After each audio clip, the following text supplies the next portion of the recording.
Greetings, everyone. I'm Addison Pollock. I'm the Director of Community Engagement with AARP Indiana.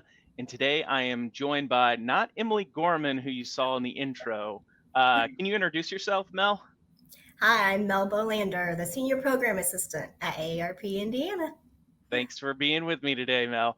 It's always awesome to have a special guest on This Is In. So you and I know, and I think a lot of folks out there know, out in social media land. But on June 28th, AARP announced that our chosen grantees for the 2023 Community Challenge Grant Program. This is really exciting. As you and I have always discussed, this is one of our favorite parts of the year, right? It is. It really is. These are organizations that are from all across the Hoosier State, working to make their communities more livable for people of all ages. And as you may have learned in our live announcement, AARP Indiana is planning to do interviews with every single one of our 7 grantees this year. That's the plan. We'll see if they're available to join us. And once they do, it's going to be fantastic. And we are joined today by a very amazing guest, Jerry Reardon. He's the development director with Wesselman Woods. Wesselman Woods Nature Preserve is one of our 7 grantees. They are located in Evansville, Indiana, which is one of the target communities that I work in. So I love Evansville. Go Evansville. We'll just bring up Jerry in if he's on the line. Hey, Jerry, how are you? I'm fine. Great. Good. Thanks for being with us. So you are obviously in Wesselman Woods right now. We've got this beautiful backdrop. So Jerry, can you tell us a little bit more about Wesselman Woods Nature Preserve?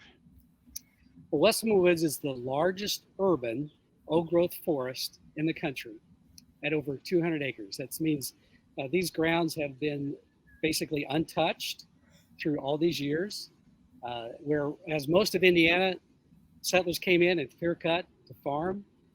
This ground got protected, and it still sits here. It is also a national natural landmark. So with over 200 acres, we preserve these trees, keep invasive species out. And what is unique about this old growth forest is that it includes about 50 different tree species. We had a dendrochronologist come in last year and cord the trees to get a feel for their history and their age. And we found trees that are over 325 years old, which puts that back in the late 1600s. Recently, we just announced that we have received 90 additional acres, some from the University of Evansville we purchased, and the other was given to us by the city. So that's just unheard of in an urban setting. We sit right in the middle of Evansville. So it's a pretty historic situation. We consider ourselves a gem of Evansville. This town, about 110,000. We run about 13,000 visitors each year, which makes us one of the most visited nature preserves in the state of Indiana. Wow. Incredible. That is incredible. Well, we received about 80 applications, and yours really stood out. Can you tell us about your project? Well, the plan is trying to establish some trails. We have over 4 miles of trails. Some of it is mulched areas, some's got some boardwalk on it, but most of it is basically not accessible for people with limited mobility. And so the dream was to start at least a first leg of establishing a trail that would be appropriate distance and take people by some of the more interesting areas of the forest. So we are taking what has been known as our mini loop trail. It's been here since 1968 or 1969. And it's got some asphalt on it now. It's very uneven, very difficult to walk, and especially anybody that uses any kind of a mobility device would have trouble traversing it. So now we'll be able to boardwalk that entire area. It's 0.12 miles long and takes by some very interesting parts of the forest. That's amazing. Thanks, Jerry. You kind of touched on it already, but can you talk about why this project is important to making Evansville more livable and more age-friendly? You touched about the accessibility pieces of it. Did you want to elaborate on any parts of that? Well, this is probably one of the major tourist attractions in Evansville. We have some major festivals during the year. We have the Maple Sugarbush Festival, which we tap our maple trees, and we had 1,300 people come through to have pancakes early March. We also do a Wandering Now. We also have Earth Day out here. So this is a very visited nature preserve, and this now allows us to make a statement to our community that we now have a trail that is ready for everybody.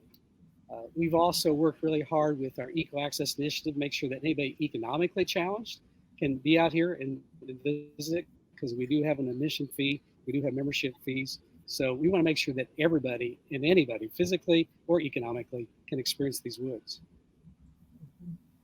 That's awesome. It's really awesome. I love that. You shared with us when the mini loop was established. Can you share some more history about the mini loop?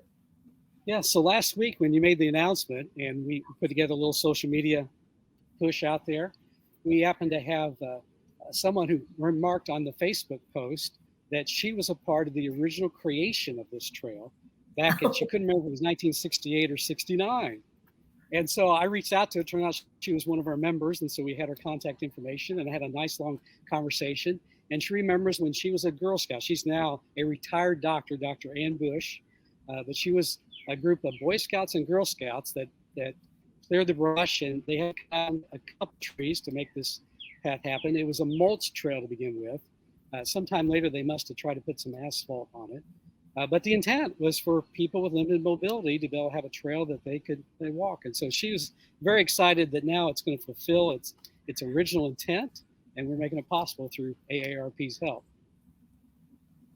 Wow, what a special thing to be part of.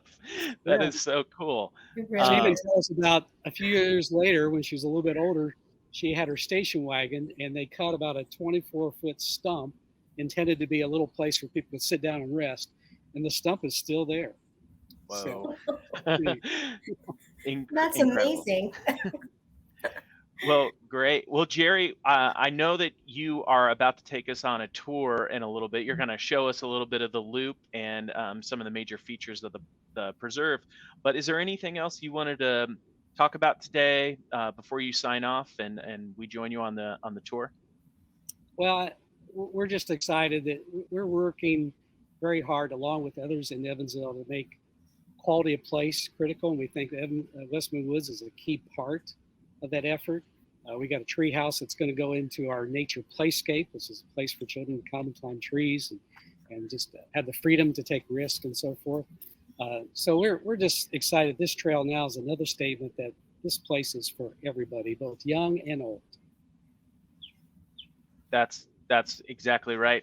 And this project really symbolizes what the Community Challenge Grant is all about. It's inclusivity, age friendliness, livability. So it's an honor to be able to be a small part of this project. Mel, is there anything you want to say to Jerry before we take off for the tour? Congratulations, and thanks for taking us on the tour. Yep. Thank you so much, Jerry, and we'll see you out there. Okay. All right. So the mini loop trail will begin right here, a pretty level area that's already established. But this is our Alcoa Raptor building. It's got 7 different raptors: a bald eagle, a turkey vulture, eastern screech owl, great horned owl, a peregrine falcon, and a Harris hawk. These are all animals that are injured, will never be able to live on their own in the wild. So they are our animal ambassadors and a favorite of many, many people. So this is what you'll see on this trail. And as we head on down, I'm going to point it down quickly to see the asphalt that's here. And you'll see it's very uneven. We're not sure when this was actually put down, but it creates a lot of problems for people in wheelchairs and even for just normal walking. So there'll be boardwalk placed on top of this all the way around this 0.12 mile trail. And as we proceed the back end of this loop, see some nice signage that talks about the birds, because just off in the distance is our bird observation area that you can see from inside the Nature Center. And then it will end up at the county champion tulip tree, which is our state tree. It is 166 feet tall and is 14 feet 4 inches in circumference. And I mentioned about a stump that was placed here several years ago by Dr. Bush, and there it is. So as you can see, it's going to be a very nice loop, something that helps people get a good taste of the forest, the Raptor building, and some of the beautiful things we have here at Wesselman Woods. Well, that was great, Jerry. Thank you so much for that tour. I am very excited for that project, Addison. Me too. I'm super excited for the Wesselman Woods project to be completed. Look forward to seeing it in person. I'm going to get down there at some point and check it out. Don't forget to tune back into our Facebook channel, our Facebook page, for other interviews with 2023 Community Challenge grantees. We will be back very soon. So check it out at the link below. Thanks, everyone.